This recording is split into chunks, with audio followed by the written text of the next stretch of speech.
To outsiders, she was the perfect stepmother, charming, caring, and always doting on her stepson. But behind closed doors, she was planning something far darker. If only the boy had known that her kindness was nothing but a trap. This is the story of a boy who uncovered a horrifying secret about the woman he was forced to call mom. And once he knew, it was already too late. 12-year-old Daniel didn't remember much about his real mother. She had died in a car accident when he was just 4. His father, overwhelmed by grief, had stayed single for years until Linda came into their lives. At first, she seemed like a blessing. She had a warm smile, cooked delicious meals, and even redecorated Daniel's room with posters of his favorite superheroes. But as months passed, Daniel began noticing things that didn't sit right. Linda always seemed to know too much about him. His favorite hiding spots, the dreams he told no one about, even the passwords to his computer and phone. When he asked how she knew, she would laugh it off, saying, "Moms just know these things, sweetie." But her smile never reached her eyes.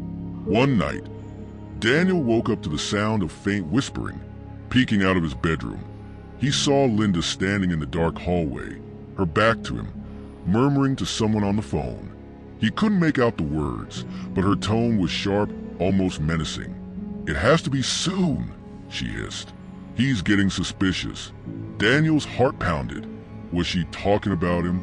He quickly retreated to his bed and pretended to be asleep when she checked on him minutes later. The next day, he decided to search her room while she was out running errands. At first, everything seemed normal. Clothes neatly folded, drawers filled with jewelry. But tucked in the back of her closet, he found a small wooden box locked with a combination padlock. It looked old, its surface carved with strange symbols. Feeling a chill creep down his spine, Daniel brought the box back to his room and used a YouTube tutorial to pick the lock. When the lid clicked open, he almost wished he hadn't looked inside. The box contained strands of his hair, clipped nails, and photographs of him sleeping. But that wasn't all. Beneath these items was a notebook filled with strange, handwritten entries. Day 42. The potion is working. He grows weaker. Soon, the transfer will be complete. Day 67. The father suspects nothing. He will make a perfect alibi. Daniel froze. Potion? Transfer? What did it mean? Before he could think further, he heard the front door creak open. Linda was back. Panicking, he shoved the box under his bed and tried to act normal. That evening, Linda insisted on making his favorite meal, spaghetti and meatballs. She watched him closely as he ate, her smile wider than usual. Daniel couldn't bring himself to eat much, claiming he wasn't feeling well. Her face darkened for a moment before she plastered the smile back on. "You need to eat, sweetheart. You'll need your strength." That night, Daniel pretended to sleep but stayed alert, heart racing with paranoia. Around midnight, he heard his door creak open. Through half-closed eyes, he saw Linda standing in the doorway, holding something shiny. It was a syringe. He bolted upright, startling her. "What are you doing?" he shouted. She froze for a second, then her face twisted into something unrecognizable, an expression of pure hatred. "You weren't supposed to wake up," she hissed, lunging at him. Daniel scrambled out of bed and ran down the hall, screaming for his dad. His father burst out of his room just as Linda tackled Daniel to the floor, the syringe still in her hand. "What the hell is going on?" his father shouted, pulling Linda off the boy. Linda immediately broke into sobs, claiming Daniel was having a nightmare and attacked her in his sleep. But Daniel, shaking and tearful, told his father everything about the box, the notebook, and the syringe. His dad didn't know who to believe until Daniel showed him the wooden box, still hidden under his bed.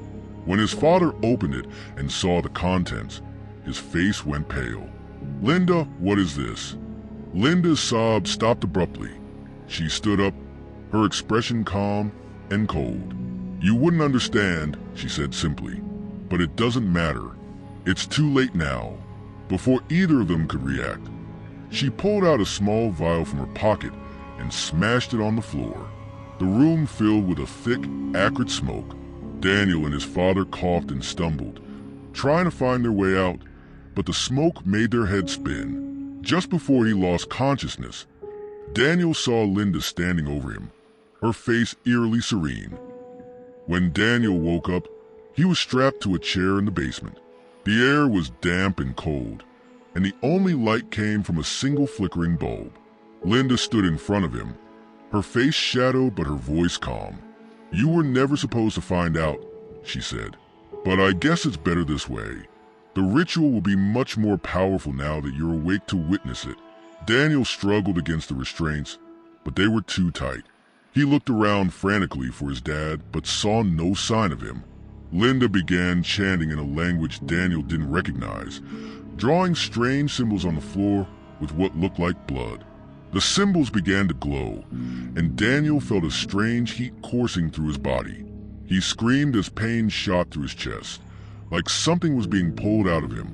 Just as the pain became unbearable, the basement door burst open. His father stood there, wielding a baseball bat. Without hesitation, he swung it at Linda, knocking her to the ground. The glowing symbols faded, and the pain in Daniel's chest subsided.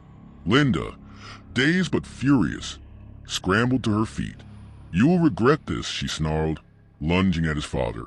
But before she could reach him, he swung the bat again, this time hitting her head. She collapsed to the floor, unconscious. The police were called, and Linda was taken into custody. Investigators found more evidence of her dark intentions in the basement.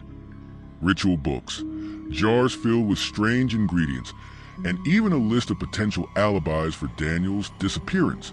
In the weeks that followed, Daniel and his father tried to return to normal life, but the trauma lingered.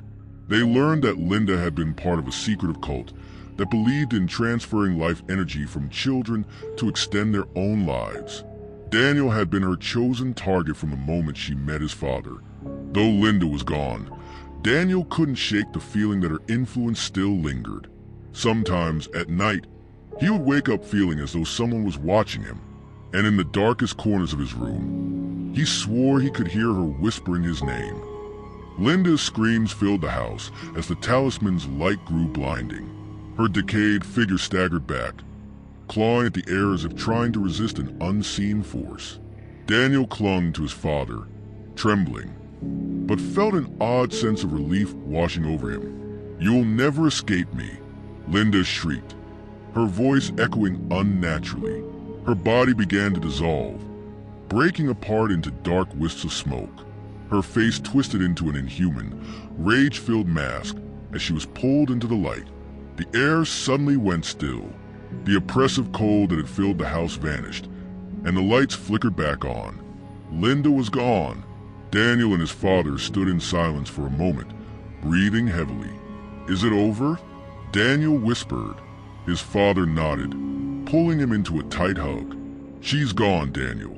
She can't hurt you anymore." But as they turned to leave, Daniel noticed something on the floor, a single scrap of paper where Linda had stood, scrawled with messy handwriting. "I'll always be watching." Daniel crushed the note in his hand, determined not to let her shadow haunt him anymore. Linda was gone for now, but some part of him knew the scars she left behind would take longer to heal.